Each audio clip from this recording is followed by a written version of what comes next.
And the more you dive into, or the more I have dived into the actual substance of the OT levels in Scientology, the more clear it's been to me why they are crazy making, because there are huge logic holes in them, you know.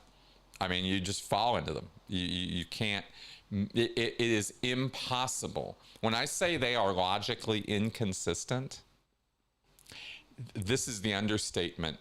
That's like saying Donald Trump is logically inconsistent. Like it's such a gross statement of truth, right? It's so true that you're like, how can anybody walk this walk of the OT levels and hold on to their sanity at the end of it? Because it introduces you to so many absolutely wacko ideas that can't fit together.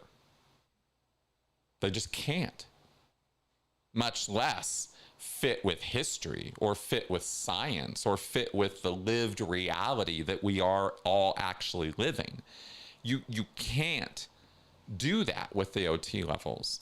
I can see why some people would go into thinking of them as metaphor, or thinking them as some sort of symbolic thing rather than a literal truth. And Hubbard, what I always say in response to that, when I hear about Scientologists who have gone there in order for it to make sense or continue thinking it's true, I understand why they would do that, but you got to know that L. Ron Hubbard absolutely expected people to believe that what he was telling them was literal truth.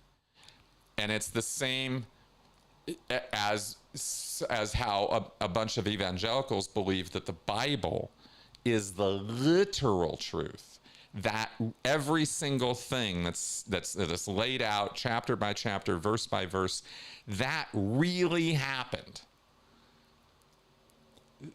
That's how L. Ron Hubbard thought about his materials when he was giving them to people on the OT levels, right? He wanted them thinking this was scientific fact. And it's impossible for them to be, you know?